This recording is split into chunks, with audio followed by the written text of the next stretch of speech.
بسم الله الرحمن الرحیم. قدرمن دوستان و السلام علیکم و رحمت الله و برکاته.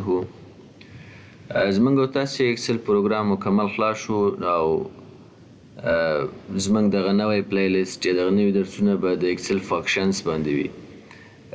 اکسل ځان ته ډېر زیات فانکشنې لري او مخکې ما تاسو ته ویلي وو په تېرو درسونو کې چې موږ سره یو فانکشنز دي او بل هم موږ سره فرمولاز دي.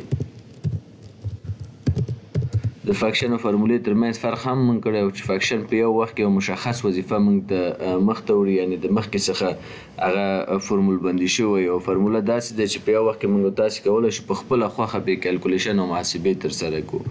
نو زمونږ اوس چې دی په اکسل پروګرام کې فقط هغه مهمو فانکشنو باندې کار کوو، ځکه فانکشن یې خو ډېر زیات دي.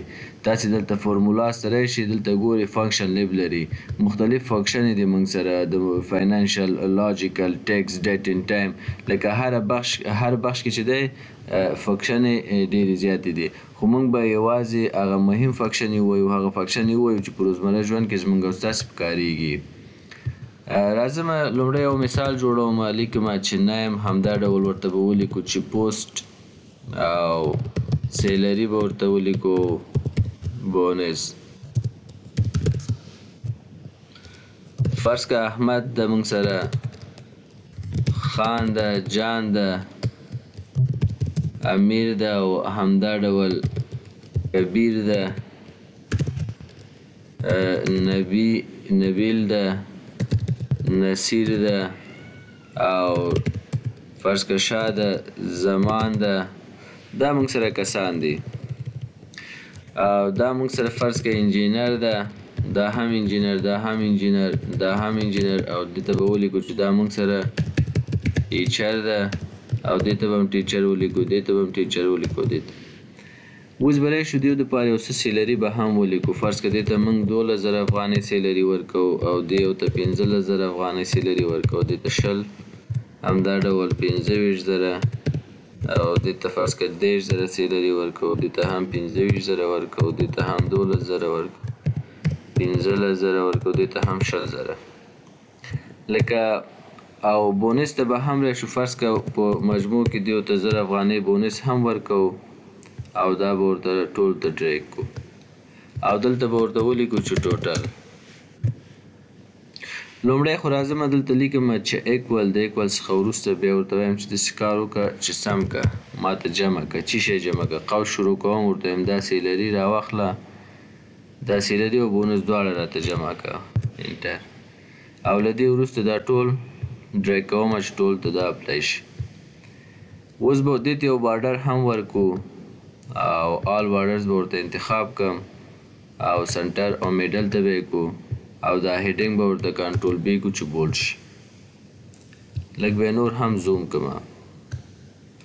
ګورئ موږ سره خو اوس مثال جوړ شو. دلته زه راځم لومړی خو زه غواړم چې ایوریج معلوم کما. ایوریج د څه شي معلوموم؟ دغه ټوټل پیسې چې دي لومړی خو باید جمع موږ او تاسې وپېژنو. فرض که دلته به هم ورته یو ټوټل ولیکم، ایکول لیکم، د ایکول څخه وروسته سم لیکم. سم چې دی، سم ته په اکسل کې وایي د کینګ آف د فانکشنز. ګوري دا موږ سره سیم دی. ټیپ چې پریس کوم دا فانکشن ځان سره جګوي، دا موږ سره جمع کول کوي. دا د ټولو فانکشنونو چې دی وایي پاچا ګڼل کېږي اکسل کې، یعنې داسې یو لقب یې هم دې ته ورکړی. نو ایکول لیکو، سم لیکو، قوس شروع کوو، د هغې څخه وروسته د ارین چې دا ټول نیسو او قوس بندوو چې انټر کو. ګوري دغه څه ارقام او عدد چې پورته دي دا ټول یې موږ ته جمع کړه. نو په دې شکل موږ او تاسې کولی شو چې جمع ترسره کړو. دې ته د سم فانکشن ویل کېږي.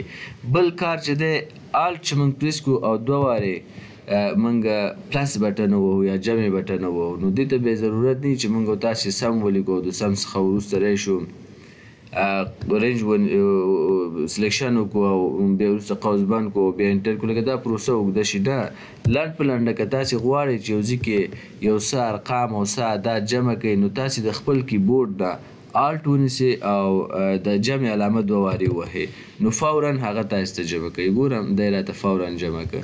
نو په دې رقم موږ تاسې کولی شو چې د سم فنکشن نه استفاده وکړو او ځان ته مختلف ارقام په مختلفو ځایونو کې جمع کړو. فرض کړه دغه ارقام غواړم جمع کړم همدغلته درېږم الټ نیسم او 2 وارې جمع پرېس کوم ګورې همدا ارقام یې ماته دلته جمع کړه. یعنې دې ته اوس زما ضرورت پیدا نه شو چې فرض کړه زه راشم دلته ولیکم چې ایکول او سم او قوس شروع او قوس بند او سلیکشن او دې خبرو نه زه خلاص کړم. یعنې لټ په لنډه جمع یې راته وکړه الټ او ډبل انټر کوئ ډبل پلس چې دی 2 وارې انټر کوئ. په دې سره تاسې کولی شئ چې سم ځان ته د سم فنکشن اپلای کوئ.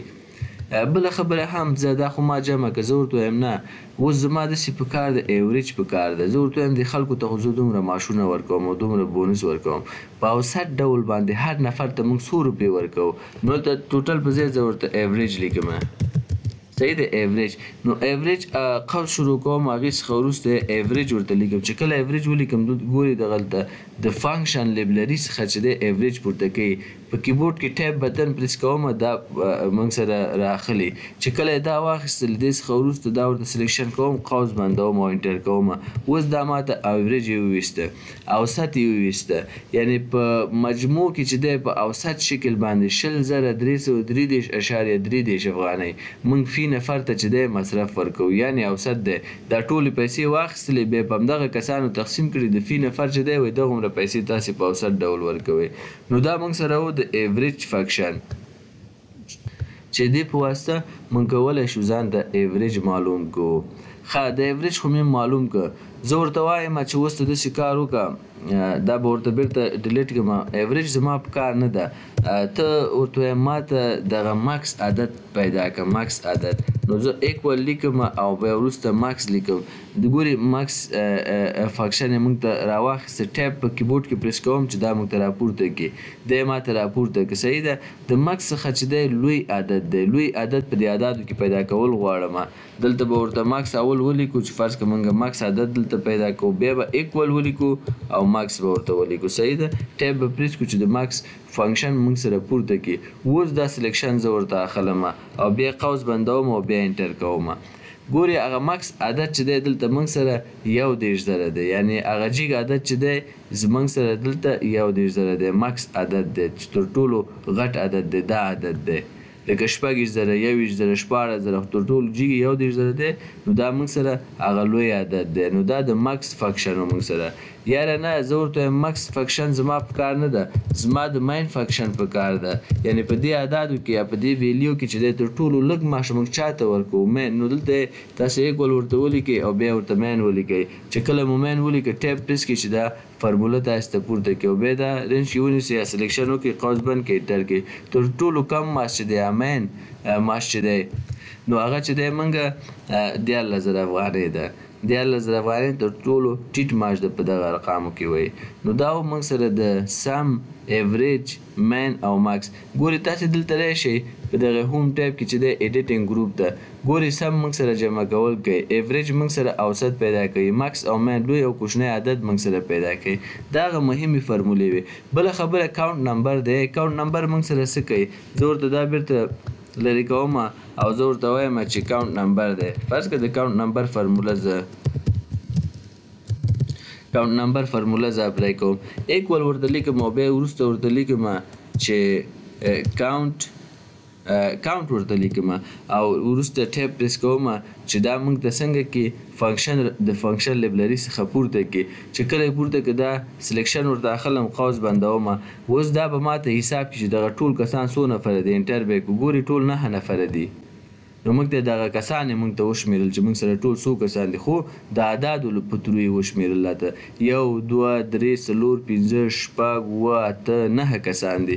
صحیح ده. خو دا خو کاونټ نمبر وشو. کله کله داسې ضرورت پیدا کېږي چې موږ او تاسې یو د نمبر له طریقه نه غواړو چې کسان حساب کړو بلکې خپله د ټکس د طریقه غواړو چې کسان حساب کړو. ایکول لیکم او بیا ورته لیکم چې کاونټ او له دې څخه وروسته ټیپ پریس کوم چې کاونټ فنکشن پورته کړي او بیا ورته اعداد انتخابوم. فرض کړه دا ټکس ورته انتخابوم او بیا قوس بندوم او انټر کوم ګوري ما سره دلته نتیجه صفر ویستله صفر په دې خاطر نتیجه ویستله چې دغه کاونټ فنکشن چې دی موږ سره یوازې ارقام جمع کوي که ټکس تاسې جمع کوئ هغې دپاره بله فرموله موږ په اکسل کې لرو او هغه فرموله داسې دی چې تاسې به ایکول ولیکئ او د ایکول څخه به وروسته ورته ولیکئ چې کاونټ A به ورته انتخاب کړئ کاونټ A او ګورئ کاونټ A او له دې څخه وروسته به تاسې چې کوم ټکس غواړئ چې جمع کړئ نو هغه ټکس ورته انتخاب کړئ زه راځم او ورته دلته دا ټکس له دې ځایه انتخابوم تر دې ځایه او قوس بندوم او انټروم ګورئ اوس یې بېرته ماته 9 راکړه یعنې ویې شمېرل راته صفر یې راته رانکړه ځکه چې ټکس موږ تاسې کله جمع کوو نو هغه به د کاونټ A په ترو باندې جمع کوو که عدد جمع کوو هغه به موږ تاسې د کاونټ په ترو باندې جمع کوو هم موږ سره یو څو هغه مهمې فنکشنې وي چې دلته موږ تاسو ته په ایډیټینګ ګروپ کې هم راکړی ده چې یو ته د سم فنکشن ویل کیږي او همدا ډول ایوریج فنکشن دی او همدا ډول مکس او ماین فنکشن ده همدا ډول کاونټ او همدا ډول کاونټ A فنکشن ده لکه دا هغه فنکشنونه چې موږ تاسو ته روزمره ژوند کې ډیر زیات پکارېږي او موږ تاسو چې کله هم په ایکسل پروګرام کې کار کوو نو ډیر سره کار هم د همدې فنکشنونو سره وي نور مهم فنکشنونه به هم موږ تاسو په راتلونکي درسونو کې ووایو او کله هم چې موږ تاسو څومره فنکشن زده کړو څومره مو چې زیات زده وي په هماغه اندازه موږ تاسو کولی شو چې په ایکسل پروګرام کې خپل ډیټا په ښه ډول باندې انالایز کړو او ریپورټونه ترېنه جوړ کړو د نن دپاره همدغه درس بس ده سبا انشاءالله په یو بل فنکشن باندې کار کوو